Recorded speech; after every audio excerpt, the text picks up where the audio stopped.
buenos días a ustedes y a toda la audiencia. Para mí es un enorme placer acompañarlos en el día de hoy para tocar temas tan importantes, ¿no?, como los que estamos tratando en el día de hoy. Así que bueno, para comenzar simplemente el agradecerles y desearles que tengan un feliz día para todos, un buen día, un buen fin de semana después de este censo que tuvimos en el país. Exactamente. Ernesto, lo puedo tutear. Sí, sí, por Em, supuesto. la consulta, la primera que yo le hago, tiene que ver con una situación que se ha generado o agravado, digamos, por el tema de la pandemia, los 2 años, y no sé si los datos que se están manejando con respecto a personas que deciden quitarse la vida son los habituales de cada año o ha aumentado el índice de suicidios. Bueno, en primer lugar tenemos que tener en cuenta que la pandemia ha dejado un deterioro en la salud mental de toda la población. Un poco más acá y un poco más allá, la realidad es que a todos nos ha afectado y lo interesante de esto es poder pensar justamente qué es lo que nos deja la pandemia, porque los datos anteriores, dentro de las estadísticas nacionales de la República Argentina, nos marcaban una situación bastante compleja, que es el comportamiento suicida. Mm. Pero 2 años después de la pandemia hemos evidenciado que esta situación tan particular que viven muchas personas ha aumentado muchísimo. Lamentablemente, las cifras que nos van indicando día a día cuando se hacen los relevamientos estadísticos nos muestran que la pandemia ha tenido un efecto totalmente contraproducente y lamentablemente ya con personas con deterioro en su salud mental, esto agravó, incrementó y lamentablemente terminó con sus vidas con el comportamiento suicida. Ujú. ¿Es prevenible el suicidio?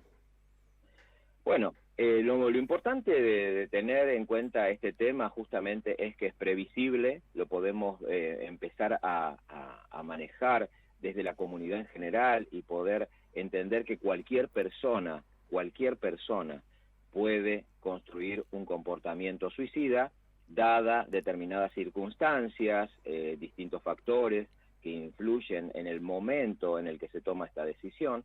Entonces, bueno, frente a esto, es importante tener en cuenta que también es prevenible. Ujú. Ahora, la pregunta es muy buena, ¿no? La respuesta nos da una esperanza, pero yo les tengo que decir, ¿son todos los casos de comportamiento suicida prevenibles? Y la realidad es que yo les tengo que responder no, todos los Ujú. casos no. Vamos a poder trabajar en conjunto y en forma interdisciplinaria e intersectorial en llevar adelante acciones para poder disminuir las tasas de incidencia del suicidio. Ujú. Pero la realidad es que no se pueden prevenir todos los casos. Esa es la verdadera historia. Ernesto, ¿cuáles son los factores que determinan, que pueden determinar que una persona tenga tendencias o tome la decisión de cometer suicidio? Porque no son solamente las cuestiones personales o los conflictos puntuales, sino puede tener que ver con el contexto, con cuestiones de, no sé, Mm. si genéticas también, cuestiones de familia. ¿Cuáles son los factores más determinantes para que una persona decida o tome esta decisión? Bueno, en la realidad, bien lo dijiste recién, acá tenemos una multicausalidad de origen. Esto quiere decir, no hay un solo factor que desencadene el comportamiento suicida. Es la realidad, como vos lo dijiste recién, muchas veces cuestiones internas, cuestiones de la persona, influyen profundamente para tomar un pensamiento negativo. Pero el contexto juega un papel preponderante. Entonces, frente a esto, situaciones tales como dificultades en las relaciones interpersonales, violencia familiar, bullying, muchas veces si estamos centrados en niños y adolescentes, son situaciones del contexto próximo que influyen en la persona y que si no tiene las actitudes o las habilidades adecuadas para poder hacerle frente a los problemas de la vida cotidiana, Ujú. evidentemente esto empieza a constituirse no solamente con pensamientos negativos, diferentes tipos de pensamientos negativos, sino que comienza a transitar la posibilidad de resolución no saludable, que es la ideación suicida. Y de ahí un paso al intento de suicidio. Lamentablemente muchas personas toman esta decisión como una forma de resolver los problemas que los aquejan, que los atormentan y que no tienen otra forma porque no visualizan otra forma de poder resolver lo que les está sucediendo. Ujú. Mm. Y también lo hablábamos cuando estuvimos charlando previamente a pactar esta entrevista, hay lugares específicamente donde hay mayor cantidad de suicidios por Sí. habitantes, ¿no? Tiene que ver con el contexto geográfico, con la sociedad en la que están viviendo, ¿no? Y por ahí me gustaría indagar un poco sobre esto, en cuáles son ese tipo de ciudad o qué es lo que puede determinar en el contexto geográfico que alguien pueda o que un determinado grupo de población pueda tener mayores índices de suicidios que otros. Bueno, en la realidad, lo primero que vamos a tener en cuenta es que suicidios hay en todos los contextos sociales. Sí es verdad que hay poblaciones en donde se evidencia mucha más cantidad, mucha más incidencia, ¿no?, en número, y esas poblaciones son poblaciones que muchas veces, influyendo el contexto próximo, nosotros que por ahí quizás nos encontramos en Patagonia, la Patagonia es una zona bastante árida, bastante inhóspita en algunos sectores.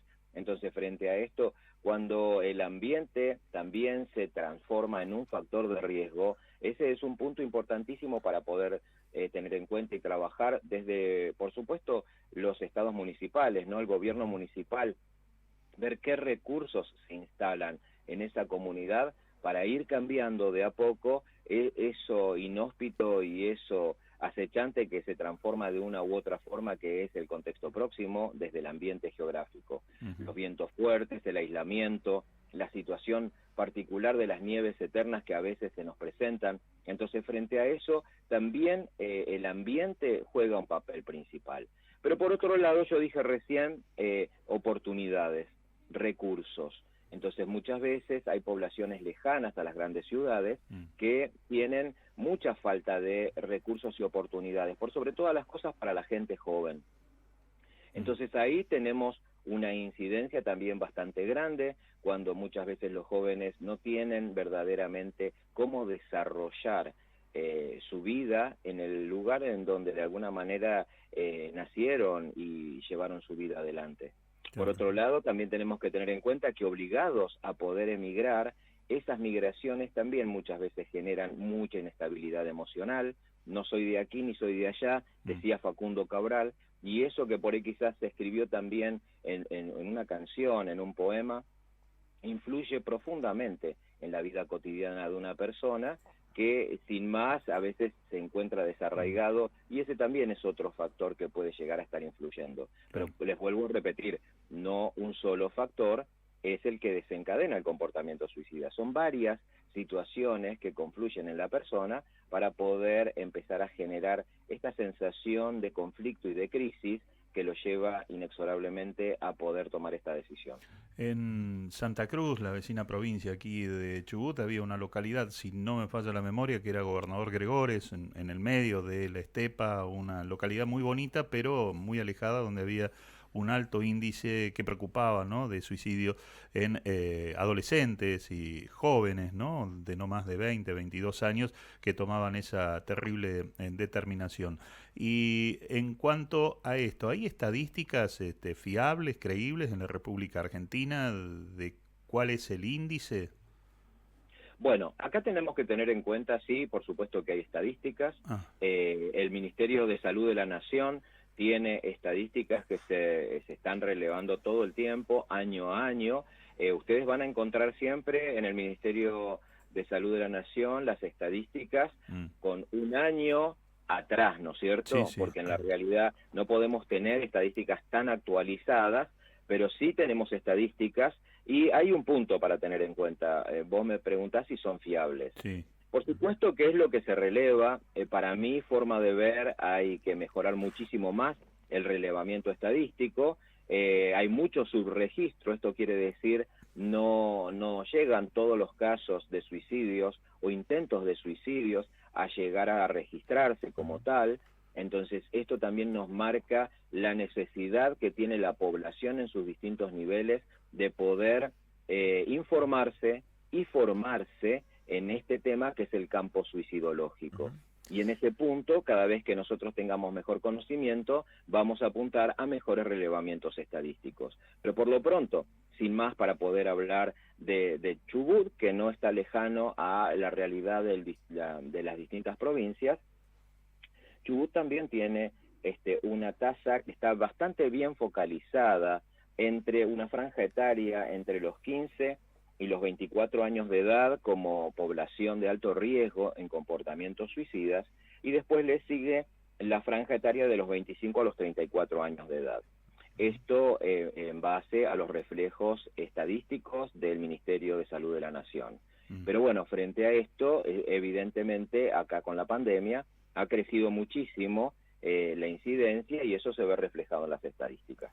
Claro, hay una cuestión, lo digo desde el punto de vista de informador, ¿no? De periodista, hace muchos años trabajando en los medios, de no informar, no dar a conocer. Entonces, al no tener ese conocimiento de este tipo de sucesos, muertes producidas por suicidio, es bastante difícil tener un parámetro, ¿no? Tenemos que hablar de esto, pero a veces no sabemos por dónde encararlo, digamos, periodísticamente, para no tratar de generar que alguien que nos esté escuchando, que está pensando, dice, y tomo la decisión. Entonces, uno tiene siempre esa carga, ¿no?, cuando habla de esta cuestión. Bueno, acá tenemos que tener en cuenta, justamente hace 15 días acabo de venir de la provincia de Córdoba, donde hicimos junto al Colegio de Psicólogos de Córdoba una jornada de capacitación donde tocamos este tema, ¿no? El tema de la transmisión responsable de los comportamientos suicidas a través de los medios de comunicación social. Y ese es un punto muy importante para trabajar con los medios periodísticos, porque en la realidad de este tema hay que hablar. Hay que hablarlo. El tema es que muchas veces lo que los medios periodísticos hacen es justamente lo que se recomienda que no se haga, que es hablar de los métodos, hablar de la persona que ha tenido, que es el protagonista y que ha tenido esta situación tan desafortunada, sino hablar del problema del suicidio, y no solamente hablar del problema, sino de ofrecer recursos válidos para poder trabajar en lo que es el campo suicidológico. Por sobre todas las cosas, teniendo en cuenta que Argentina tiene una ley nacional de prevención del suicidio, que es la 27130.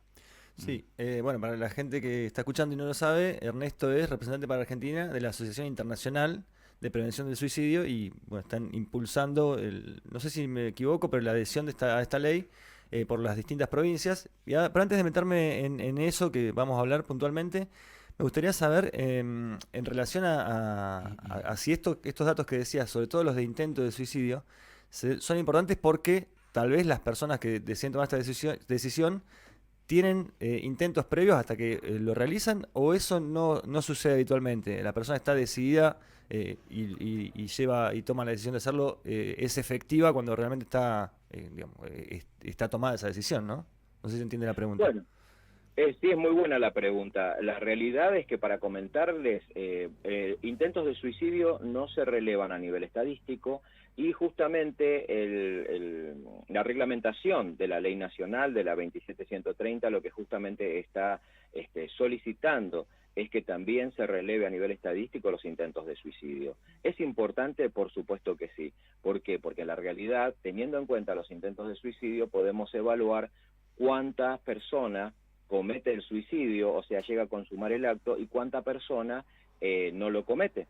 Y por otro lado también, para las comunidades de salud, es importante saber si los tratamientos que se llevan adelante son efectivos o no, cuántas personas reciben un tratamiento adecuado en salud mental y cuántas personas no. Entonces, frente a eso, es un punto de vista muy interesante poder evaluar para qué nos sirven las estadísticas. Y sobre todas las cosas nos sirven para poder ajustar los servicios que se ofrecen de cada estado provincial y municipal frente a una situación creciente de la cual tenemos que tomar cartas en el asunto, y algo tenemos que hacer entre todos. Ya desde el punto de partida, estamos en un medio de comunicación hablando de la responsabilidad y del cuidado de la salud mental, ya es un gran avance, por sobre todo no solamente para ustedes como programa, El Faro, sino para todos los oyentes que nos acompañan hoy. Así que en ese punto es muy importante. Y lo que tenemos que tener en cuenta es que Chubut también está adherido a la ley, ¿no? Vos decías, trabajando en la adhesión a la ley. Desde 2015 tenemos la ley argentina y venimos trabajando fuertemente con todas las provincias para poder instalar estos recursos tan necesarios para la comunidad. Y Chubut, el 24 de diciembre de 2015, también tuvo su adhesión a la ley nacional, con lo cual hay un buen instrumento para poder empezar a trabajar y continuar fortaleciendo los que ya están trabajando en este tema, justamente como para poder mejorar ese servicio que tanto lo necesita la comunidad. Claro. Esta ley es la 27130, ¿no? Y ya Sí, está por supuesto. aprobada y parcialmente reglamentada, por lo que vi, no está totalmente reglamentada. ¿Y cuáles son los pasos que siguen en relación a las provincias que tienen que adherirse y qué es lo que esto permite Y hacer una vez que se adhieren? las provincias que ya están adheridas tienen que trabajar justamente también al interior de sus territorios en la reglamentación correspondiente y en poder llevar adelante políticas públicas centradas en este espacio de salud. Con lo cual está muy bueno tener en cuenta, ¿no?, esta posibilidad. Chubut, bajo la ley I-570, es que adhirió a la 27130, la ley nacional, y en ese sentido hay mucho trabajo por qué transitar. Por sobre todas las cosas, llevar a la comunidad, que es uno de los puntos que también nos conduce la ley, llevar a la comunidad al conocimiento, al entendimiento a través de la promoción de la salud. Entonces, frente a eso, una comunidad que va sabiendo que sí podemos hablar de este tema, que podemos ayudar y que esa ayuda muchas veces salva vida, entonces frente a esto estamos haciendo algo muy positivo para mejorar la calidad de vida de la ciudadanía. ¿Y cómo está el tema con respecto a números de teléfono al que se pueden comunicar personas que por allí están pasando por un momento depresivo muy grave y están buscando ayuda? Y esa ayuda por lo general se da por teléfono a través de especialistas, siempre creo que son psicólogos los que atienden los teléfonos, ¿no? Sí, y también agrego, perdón, cómo detectar esas señales, ¿no? Para cuándo hay que pedir ayuda y cuándo uno puede por ahí asistirlo o ayudar personalmente.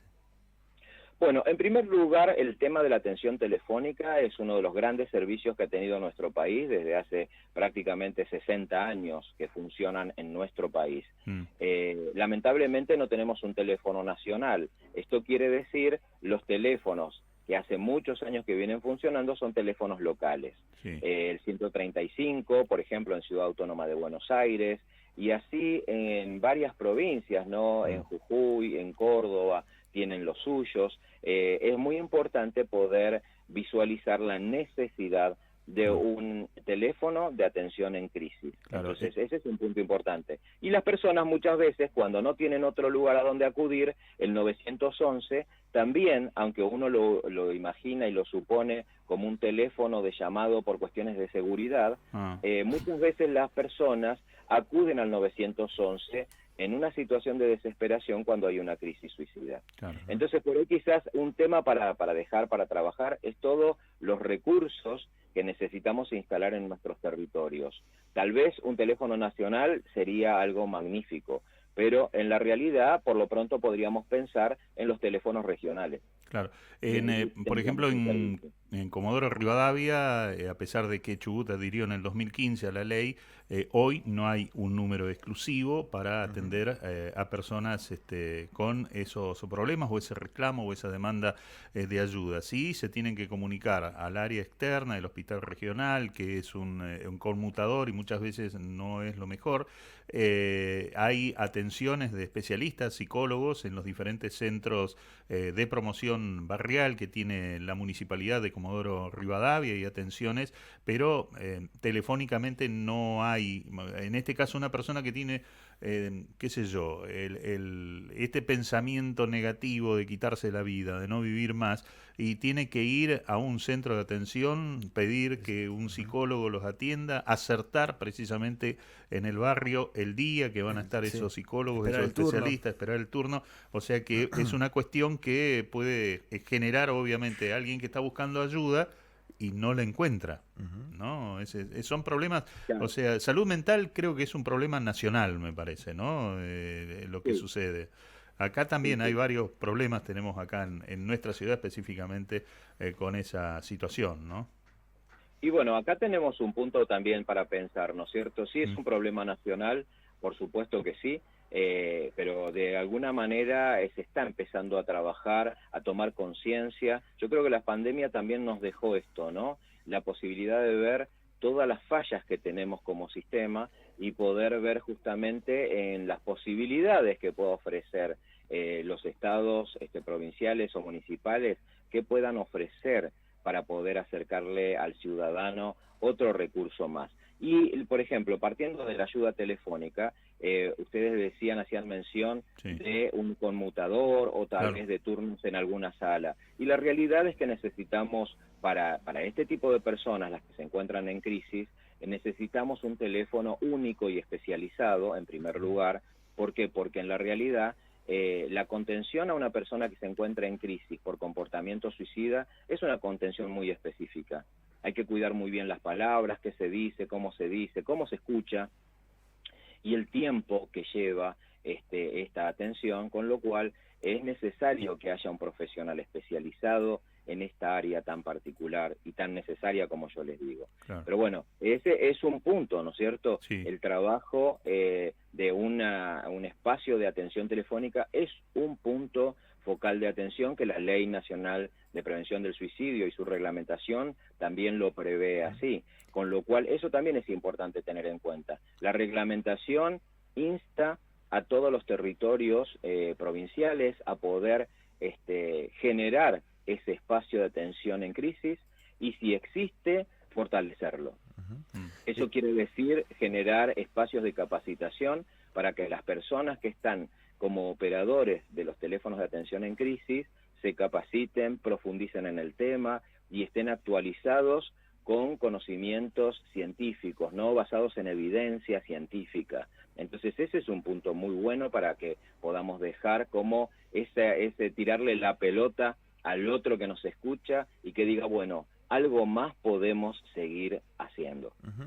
¿Y cuáles son los puntos? Bueno, mencionaste un par de ellos, ¿no? La capacitación, el tema de la atención exclusiva o específica para aquellos que tengan estas ideas o esta tendencia.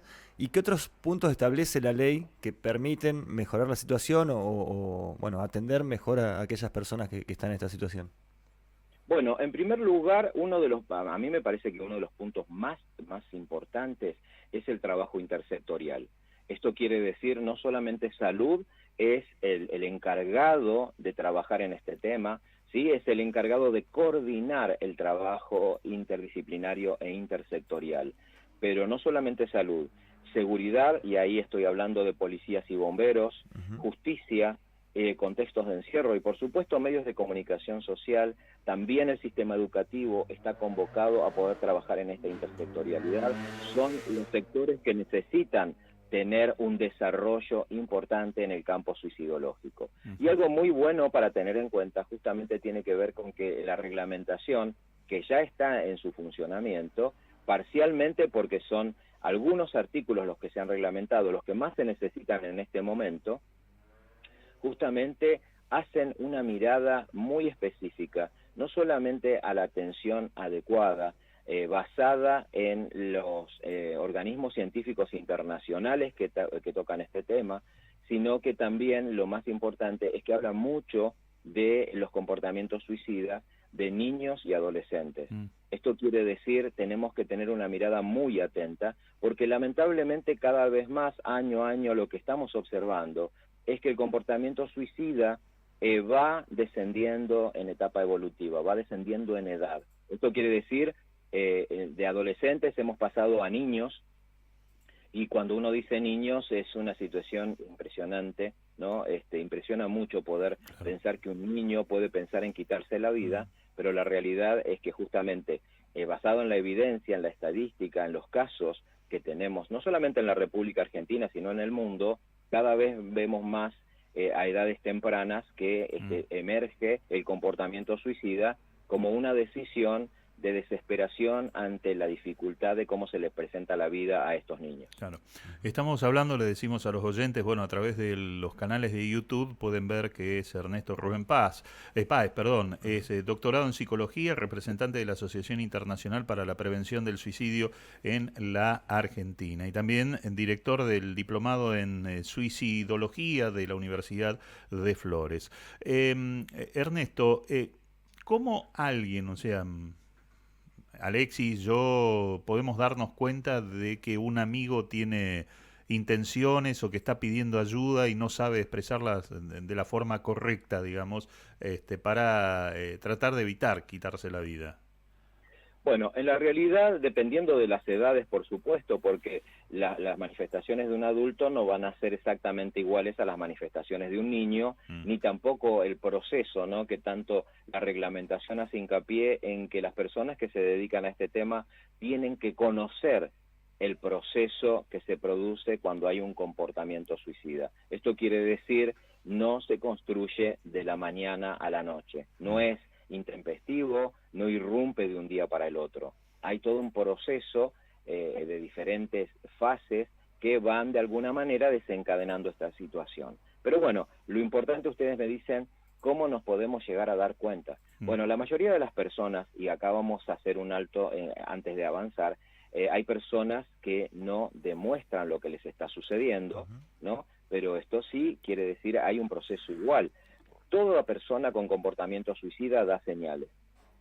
El tema es si la población o el contexto próximo está preparado para leerlas a esas señales, que ahí es donde se nos presenta el desafío necesario del conocimiento. Entonces, frente a esto tenemos que tener en cuenta que las personas con comportamiento suicida van a poder generar cambios de conducta, cambios de comportamiento, situaciones particulares que nos muestran que algo no está bien. Muchas personas entran en crisis, entran en situaciones particulares, ¿no? De alejamiento, de aislamiento, baja autoestima, y frente a esto una mirada de desesperanza continua frente al futuro.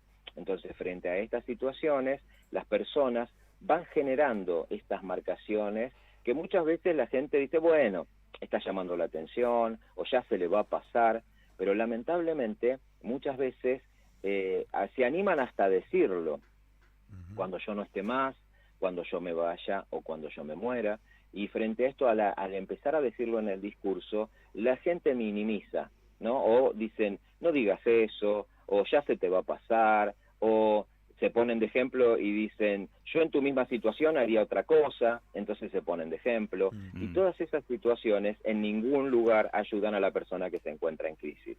El tema es cómo nosotros a veces minimizamos esa situación tan particular que muchas veces es temida por todos, el tema de la muerte, y cuando uno lo dice de tal manera, hace que el otro inmediatamente trate de cambiar el tema. Y justamente la persona cuando está sacando el tema es porque necesita hablarlo, porque necesita decir, por lo menos necesita decir qué le pasa y qué está sucediendo, por qué piensa de esa manera, por qué siente de esa manera.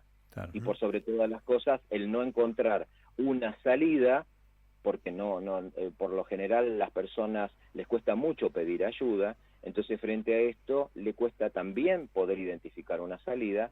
La salida que para ellos es más efectiva es dejar de vivir. Y la realidad, ahí les quiero decir, en las personas que viven estas realidades, el dejar de vivir significa dejar de vivir como están viviendo. Lo que pasa es que ellos piensan solamente en el dejar de vivir, y en la realidad esa es la herramienta que encuentran para solucionar todos sus conflictos y todos sus problemas. Claro. Así que bueno, este es un punto para tener presente.